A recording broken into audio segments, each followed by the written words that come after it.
M0FXB, welcome to my channel. Let's talk scanners. So why get a scanner? Well, they cover a wide range of frequencies and you can just leave them scanning and they actually record for you whilst you're away the activity that you receive. So I'll just quickly take you through these one here. Now this one here is the Bearcat BCT15. You can see the box just here. And it's actually selling in the UK at a very reasonable price. Now it's an analog scanner. The Uniden scanners all do work in a very similar way. So this is a Uniden scanner. Then you've got the 3600 here. Now in the USA that's called the 436. That's an analog and digital scanner covering NXDN, DMR, etc. Then you've got the TRX2 here, which is made by Whistler. That's the box just there. The Whistler TRX2 and TRX1, I would say, are virtually identical, apart from the fact that one is a base station. But in operation and the range of frequencies that it covers, I would say it's identical. And also the frequencies that they cover pretty much is very similar to all of these, apart from the analog one, which is this one here, that does not do DMR, but it does do the trunk system, which is a fascinating learning curve in itself. So the super sort of scanner that is out at the moment is this Uniden SDS 200 here, and I will turn these all on one at a time just so you can see them briefly. But you've got this color version here, and then there's the SDS 100, which is the handheld color version, which again is a fantastic device. So you can see there just from the boxes what they look like when they're turned on. The 3600 just here is a black and white screen. Again, it uses the system where you've got system, departments and channels, and so does this one here, the SDS 200. So, if you're thinking, well, why get a scanner? I've got my ham radio transceiver and I can transmit. Why get a scanner? Like I said, you just leave it sat there listening to a very wide range of frequencies, and you can go back to it a few days later once you've set it up properly and listen to them. A lot of people, what they'll do, they'll set them up, and then the next day in the morning they'll turn it on and they'll look at all the recordings that they've made. Plus they're great fun to use, and you can buy some scanners quite inexpensively, but the range of these prices are, you can pick up a Bearcat BCT15 in the UK at the moment, about £200, so about $200 in the USA. It has that nice orange screen. It's a very nice looking device to use as well. The Uniden's around £400. That's the 3600, which is, they've now brought out the new SDS 100, which is the color screen version of that. Now this one and the TRX1, the Whistler TRX1, has AA rechargeable batteries that come with the unit. So that's very handy, where these ones are powered just for 12 volts mains adapter, very low amps. I think it's half an amp. You're not transmitting. Antenna wise, well, many people do go for the disc cone antenna, but as you can see here in front here, there's a range of antennas that you can get as well for indoor use, but you're always going to have better reception if you have an antenna high up outside. So some people say, what's the best antenna to get? Well, really the best, and this goes for a transceiver as well, the best antenna you'll ever have is something high up on a hill.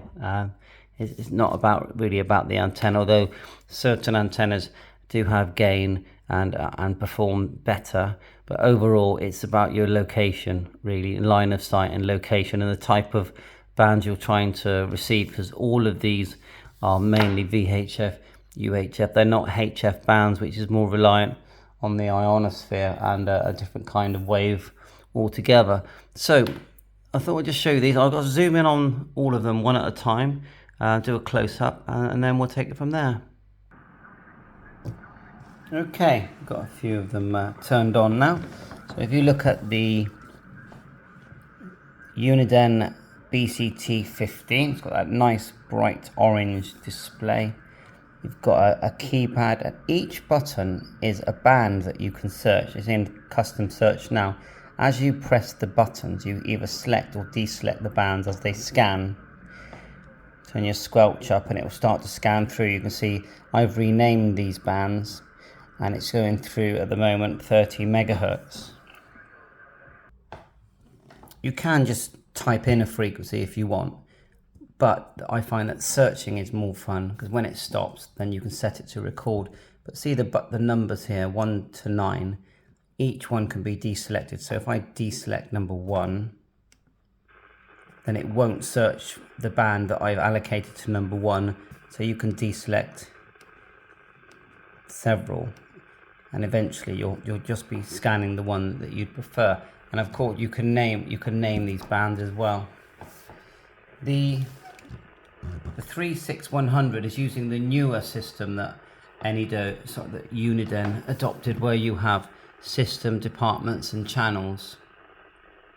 So at the top here you have the system, and you can select the system. So for example, you've got amateur radio there, you just press hold, you've held it there, amateur radio, and within that it's the 70 centimeter band, and then you've got the different repeaters there, GB3, TU, and because this is a digital scanner, you'll find that there'll be digital ones as well. You decide what you're going to search. You could either search for everything, or you can import what they call favorites in the Uniden system, which are groups of channels. The Whistler system is different. If you look at the Whistler, couple of Whistler devices here, I know they're quite glary on the screen.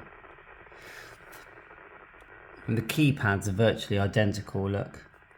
And the screen, it's just this one has AA batteries in it, and this one has to be powered by a power supply.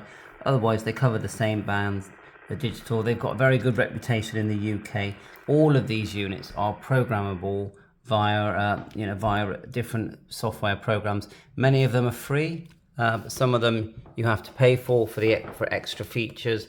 And you can normally get a program where you get virtual control of the screen and a color screen as well. So for example, you've got the color screen there on the SDS 200, which is like the super sort of scanner at the moment, scanning away there. And again, that uses, if we back out, if we go back to scan, we need to select something to scan there.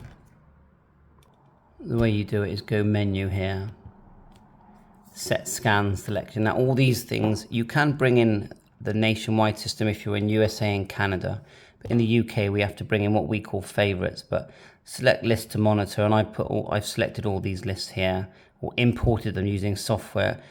And so the way you can do it is just set all lists to on.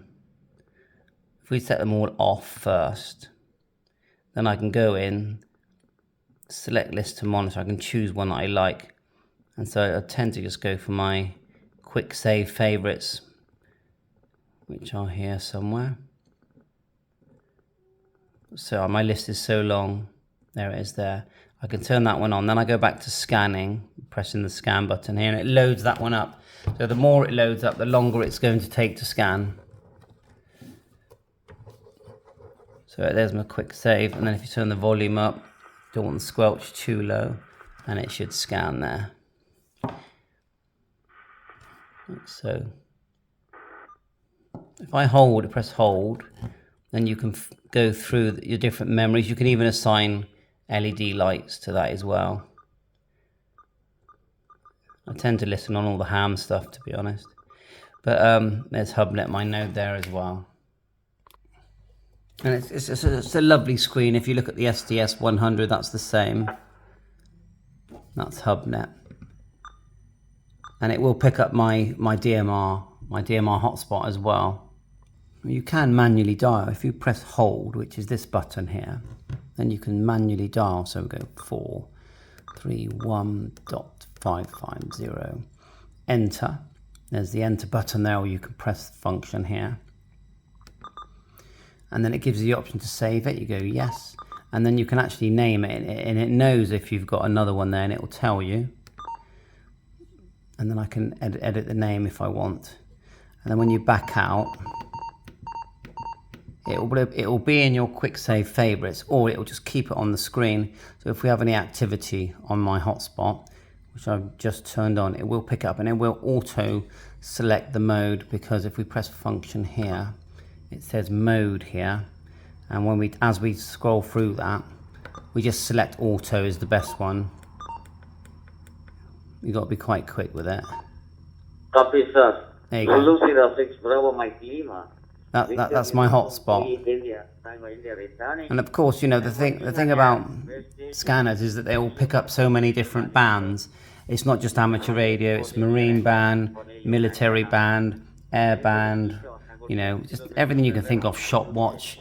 So it opens up, if you're a keen hobby enthusiast of basically the radio spectrum, then having a scanner is basically going to open up a lot of possibilities. So we've got the Whistler here scanning now. You can manual dial on all of these scanners. On this one here, if you go down to, and that goes for the Whistler, which is identical, the TRX1, this is the TRX2. You can just go down to, where is it, search, enter, go down to tune mode, enter, which is the play here, and then you can type a frequency in. So let's type in that, we can hear that, my hotspot here, so 431.550, enter.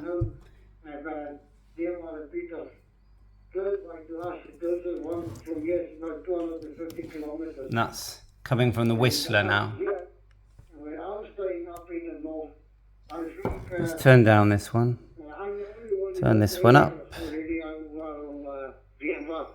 Sounds great. Or we can put in, and it's showing us the radio ID, and he's on Talk Group 91, and it's all on here as well. Color code 1, slot 1.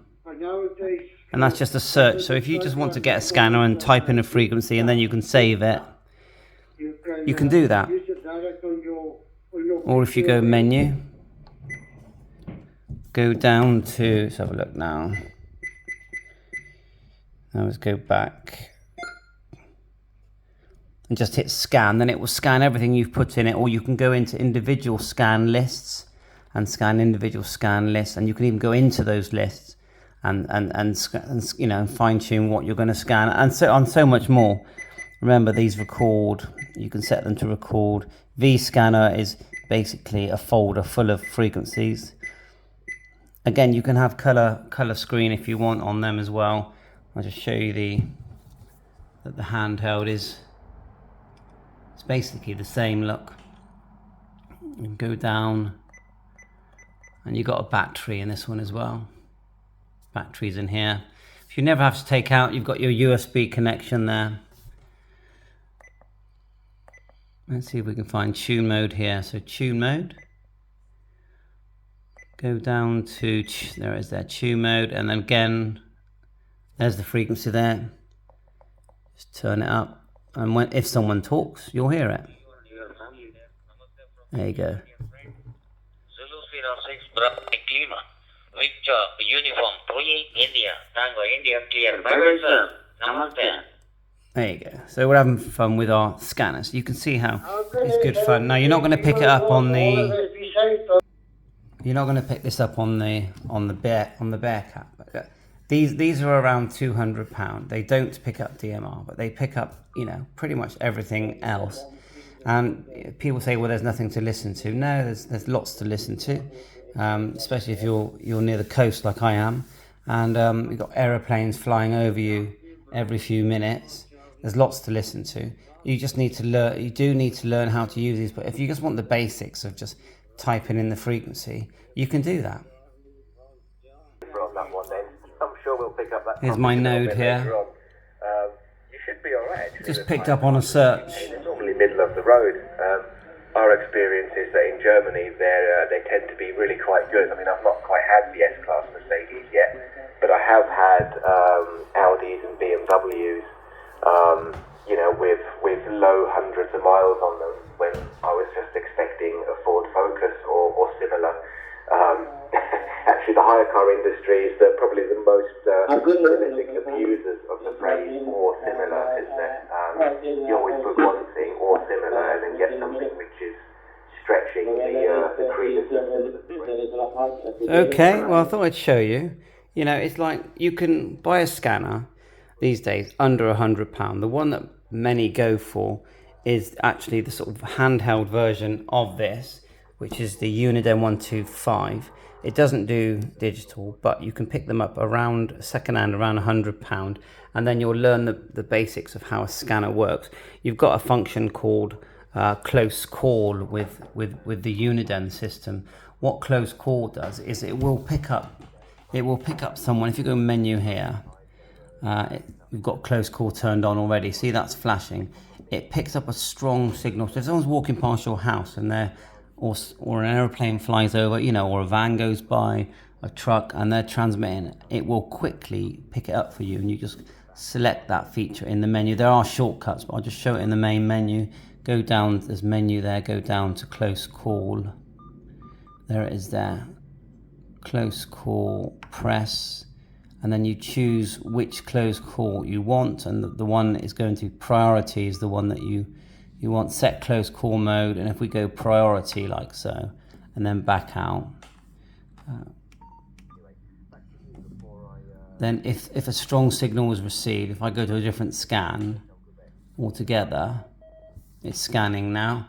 But if it picks up, look, close call, and then it's saying it's picked something up, and there it is there. It's picked up my DMR hotspot. You're not going to decode that because it's an analog, but you can see how it works. It's picking up the strong signals, but otherwise you're programming in different groups of frequencies that you have decided with the software, and you can sit there on your PC and just enjoy listening and analyzing the different frequencies that you're able to receive. So thanks for watching my channel, and yeah, give it a go. Why not? 7.3, all the best.